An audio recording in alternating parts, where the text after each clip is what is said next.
Hello, I hope you're doing well today.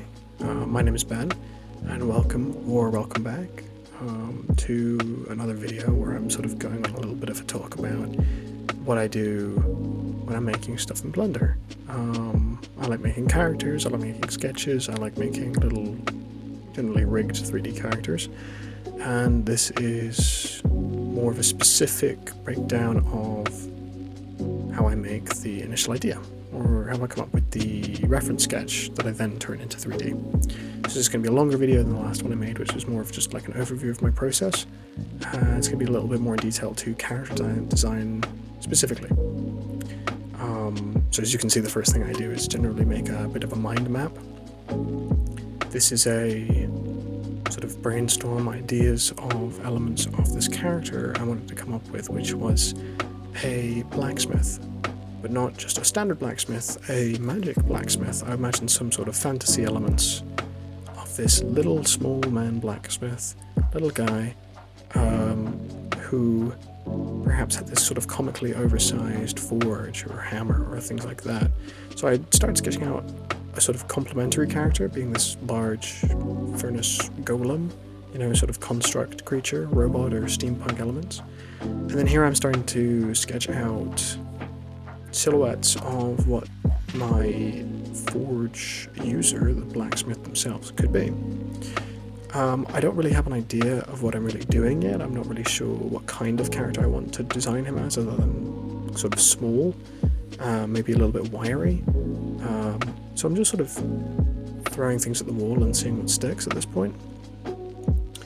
I think in terms of, in general, what I like to use as my main tools for character design, I would say, is shape theory and anatomy, which sounds kind of vague and basic, and to be honest it is, but I think it's very important to think about, at least in my process when designing characters. If you're not familiar with shape theory, I'm sure there's different uses of it in different places, and basically different basic simple shapes create different natural sort of unconscious impressions, which is to say, characters that are comprised of mostly sharp edges, triangles, pointy, acute angles, are generally perceived as powerful, strong, dangerous, aggressive, mean, the sort of element of danger to it, or power, or energy.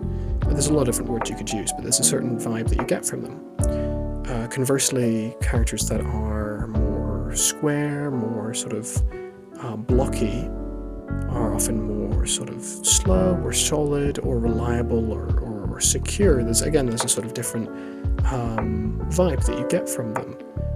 And characters that are very rounded or circular or smoothed out in profile are often friendlier, safer, kinder, more sort of familiar, which is why a lot of the time if you see a sort of children's mascot or a friendly face cartoon, they'll be quite rounded in nature.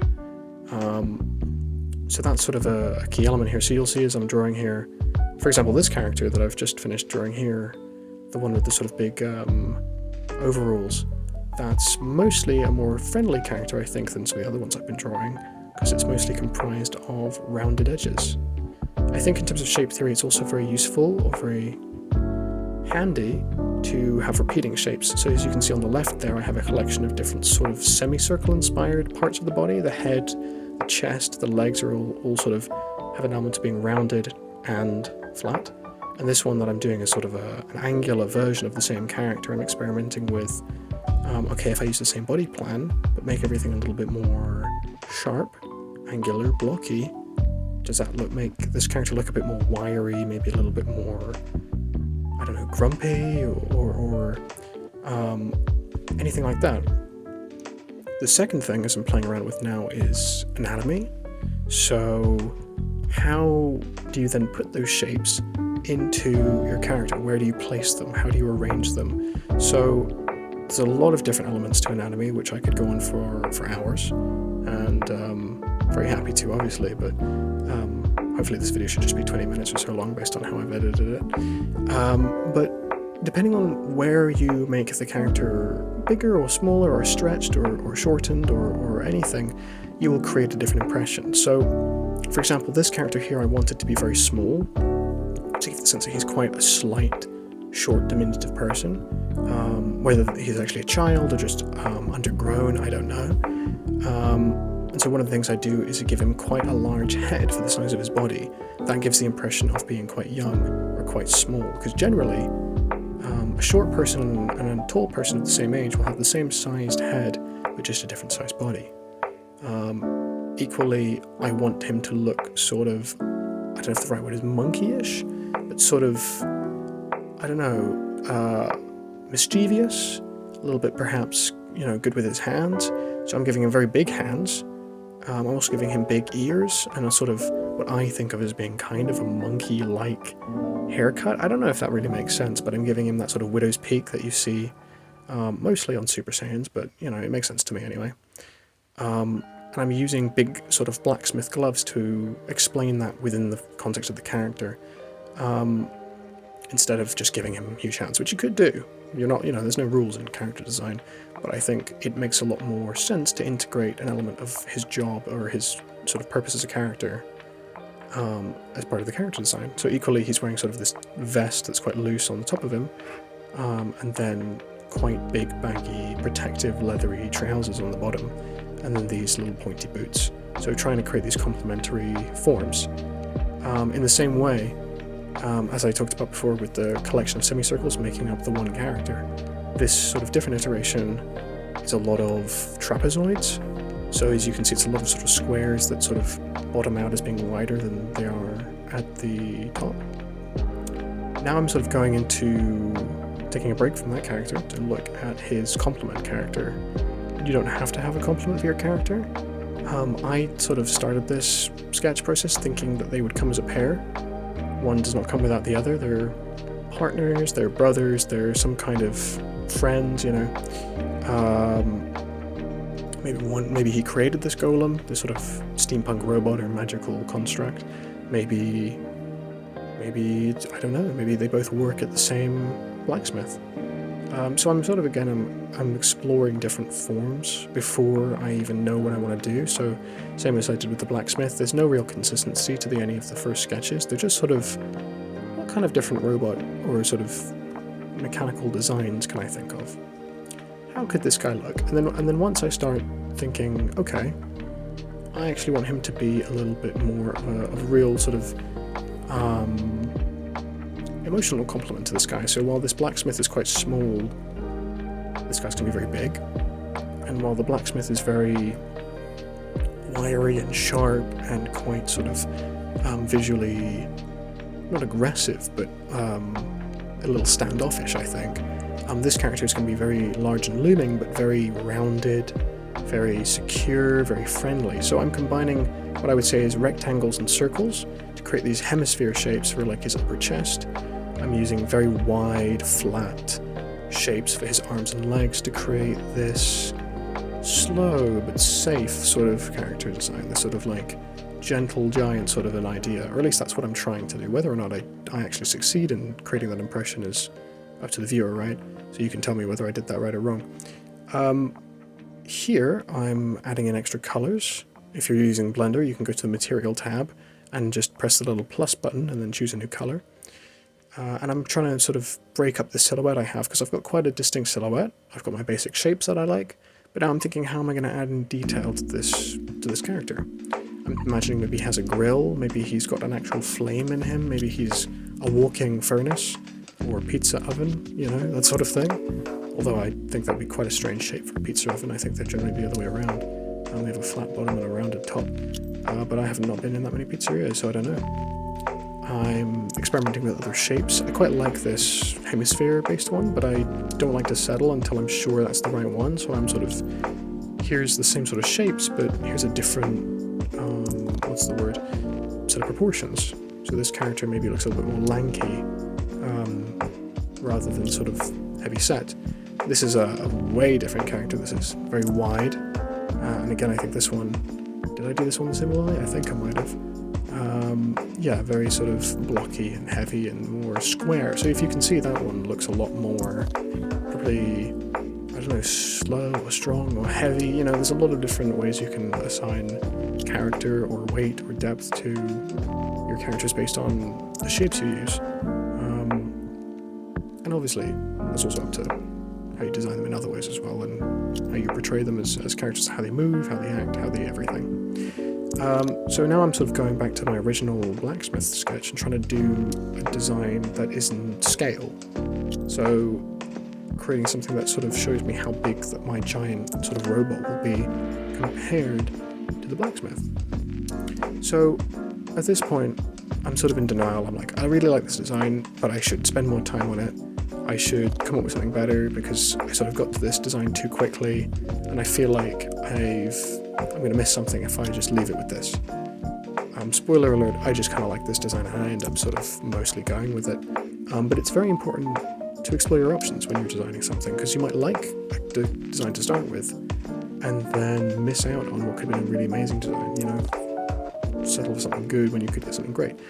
And for the most part, the sketch that I'm doing here is mostly just a copy, but drawing it out again helps me have opportunities to add extra features or experiment with those features. Like I drew sort of little knuckles there, and then took them away again because I thought, not really sure. I'm experimenting with different sort of grill patterns. I'm creating sort of what I like to think of as a little almost rib cage pattern, sort of giving him a little bit more of a human or biological element to what's otherwise a very machine-like design. Obviously he's got hands and legs, he's anthropomorphic, but I think I like adding a little bit of extra sort of biological inspired elements to it. Obviously it's very simple as a design, so it's fun to add little bits like that. I've decided to call it a forge walker. I think that sounds cool, some kind of fantasy creature or invention perhaps. And now I'm sort of thinking maybe he's actually a repurposed bit of armor. So maybe he's got a head that's meant to be there, but instead there's just fire coming out. I'm experimenting with different like patterns or engravings. Eventually I think fire would just be the coolest thing. Maybe the speed of the fire or the height or sort of energy of the fire could represent, you know, how he's feeling. I'm sort of giving a little bit more surface detail. I'm thinking this is an old character, or at least a very battered one, you know, very beat up. Maybe he's the last robot. Maybe they're all out of service and this is the last one, you know. So I'm adding sort of lighting bits and scratches and dents and stuff like that. And then I'm taking my other character and adding equally some sort of levels of features like that. So I'm changing the hand to be a little bit more blocky to contrast, and changing the hand shape a little bit and the wrist and that sort of thing. Again, just keep playing around.